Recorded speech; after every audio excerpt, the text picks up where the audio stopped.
toutefois où l'agent immobilier met en relation un locataire et un bailleur, sa commission n'est rien d'autre que 50% donc du loyer mensuel.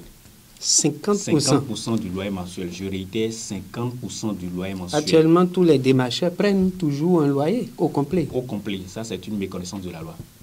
Les tests n'ont jamais dit ça.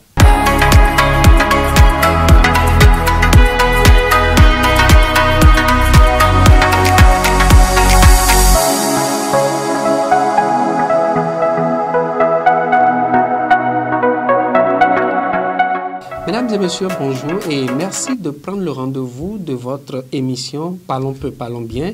Parlons peu, parlons bien de ce jour s'intéresse à un sujet très important, la nouvelle réglementation sur la profession de l'agent immobilier en République du Bénin. Vous savez que depuis 2018, il y a une nouvelle réglementation qui est sortie.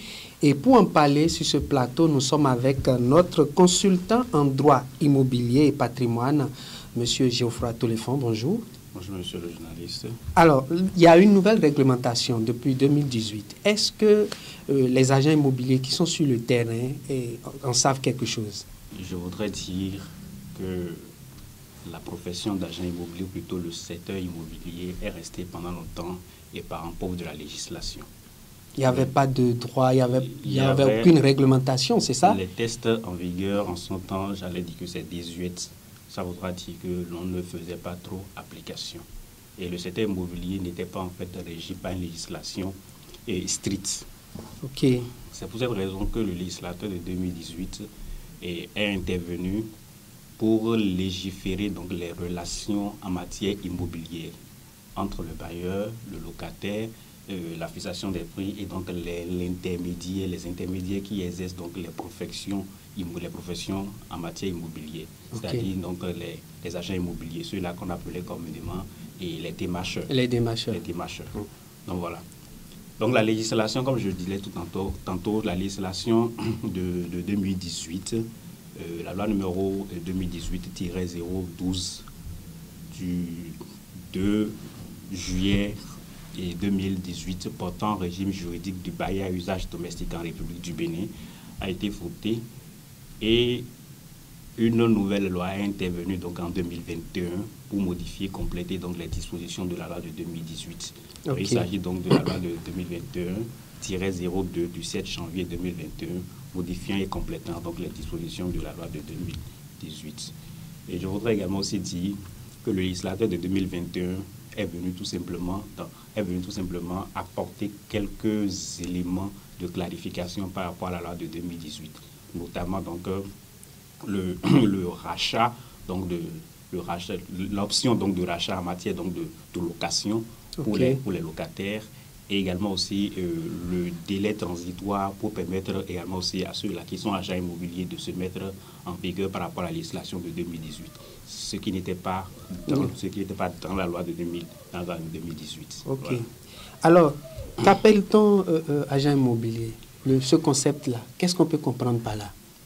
Je vais dire qu'à la lecture croisée donc des deux textes que je viens de citer, on n'a pas en fait une définition stricto sensu donc de la profession d'agent immobilier.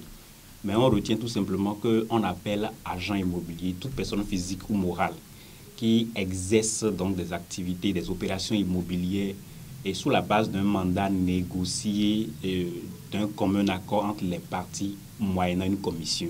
Okay. Donc on va retenir que dans la définition, agent immobilier, c'est d'abord une personne physique ou une personne morale. Ça voudra dire que donc, les sociétés aussi peuvent être donc, une agence immobilière. Donc, on parle donc d'agence immobilière. L'individu, lui, il est agent immobilier. Ok. Et j'ai également aussi dit que c'est sous la base d'un mandat négocié d'accord. Ça voudra dire qu'on est agent immobilier parce qu'une partie vous a conféré alors donc un mandat pour exercer. Et à la fin, la rémunération est appelée une commission. Donc, ce sont ces trois éléments-là qui constituent donc l'ossature de la définition de l'agent immobilier. Donc, voilà. Est-ce qu'il y a un papier, un diplôme ou bien une attestation qui doit montrer qu'on est agent immobilier, ouais, ou bien qui peut être agent immobilier? Là, vous me renvoyez tout simplement dans les dispositions donc, de l'article 21 de la loi de 2018 là, qui énumère limitativement et cumulativement les conditions qu'il faut pour être agent immobilier en République du Bénin. Et au nom donc de ces conditions-là, j'ai commencé par rappeler, c'est toute personne physique ou morale qui exerce une activité commerciale. Ça voudra dire qu'il faut d'abord avoir la qualité de commerçant en tant que personne physique ou morale. Et avoir la qualité de commerçant est supposé tout simplement détenir un registre de commerce sous une forme juridique de société d'une entreprise, soit d'établissement, de salle, de SAS ou bien de SA. Donc voilà un peu par rapport à la première condition. La deuxième condition, c'est qu'il faut être inscrit au répertoire des agents immobiliers tenus par le ministère du cadre de vie et de l'habitat et détenus donc une carte professionnelle. Actuellement? Actuellement. OK. Bien. Et la troisième condition, c'est d'avoir une couverture d'assurance risque professionnel. OK. Donc, c'est ces trois conditions-là que doivent remplir en fait toutes les personnes que nous voyons sur le terrain qui se disent être agents immobiliers pour exercer pleinement cette profession-là en République du Bénin. Alors, quand on prend le pourcentage de ces agents immobiliers que nous croisons tous les jours, alors, quel est le taux? Quel taux de ceux qui respectent réellement ces trois conditions que vous venez de citer? Je voudrais dire que si on va faire une statistique, et on va trop trouver la grande proportion donc de ces personnes-là, de ces agents-là qui ont vraiment cette qualité-là. Et je pourrais résumer qu'à plus de 90%, beaucoup de personnes sont encore là, mais qui n'ont pas encore cette qualité d'agent immobilier définie par la loi. Donc, ils exercent dans l'illégalité. Ils exercent dans l'égalité. Ils exercent bien sûr dans l'égalité. Okay. Et quand vous vous promenez un peu, vous allez voir en fait que les agents immobiliers les agences immobilières couvrent un peu les routes, les rues. Et on voit dans tel quartier, agence immobilière est en vente de parcelles, achat de ceci et de cela.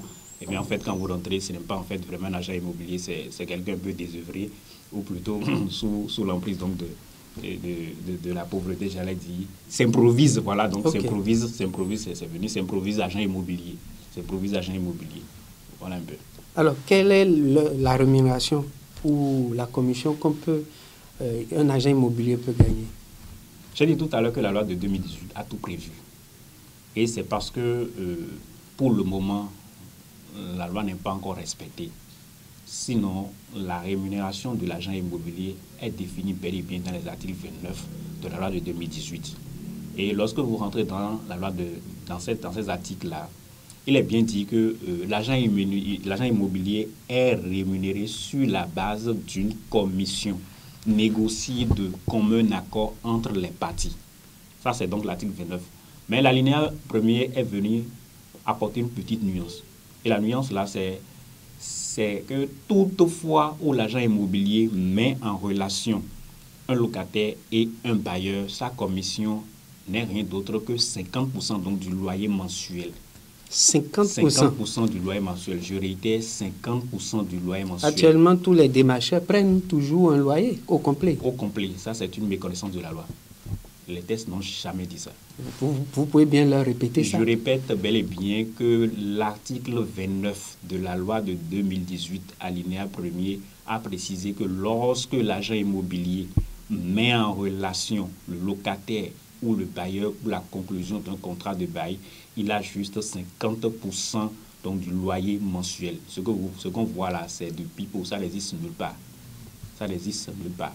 Et l'alinéa 2 va préciser tout simplement que l'agent immobilier bénéficie alors donc de 10% donc, de la rémunération mensuelle lorsqu'il gère une unité locative.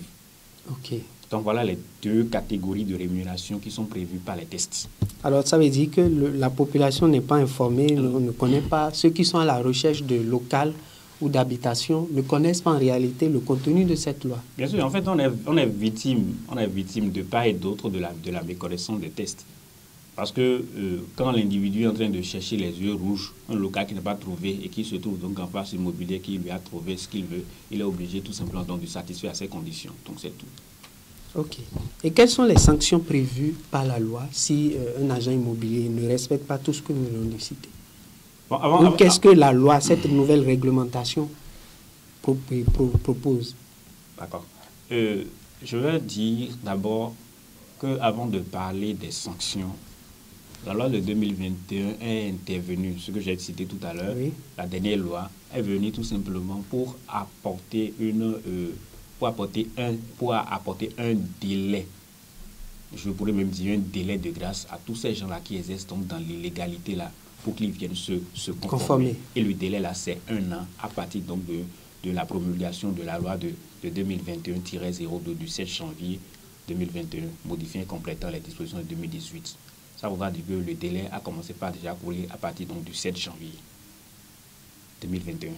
Donc, on a encore ces gens-là, c'est toutes les personnes qui ont donc la prétention de devenir agent immobilier en République du Bénin, ont alors 1 an pour se conformer à la législation. Donc, pour parler des sanctions, je vais toujours me référer donc, à la loi de 2018, dans ses articles 32, qui met à la charge de toutes les personnes qui exercent dans l'illégalité ou toutes les personnes qui exercent, par exemple, en tant qu'agent immobilier sous le contrôle d'une agence immobilière régulièrement inscrite. Oui. D'accord? Toutes les personnes qui exercent, j'ai bien dit, toutes les personnes qui exercent la profession d'agent immobilier sous le contrôle d'une agence immobilière, mais qui n'ont pas été inscrits en tant qu'agent immobilier, sont sous donc le coup de la sanction. Okay. Et la sanction, elle est de 2 ordres. D'abord, nous allons parler donc des peines. Et les peines là les peines sont de 10 jours à 2 ans.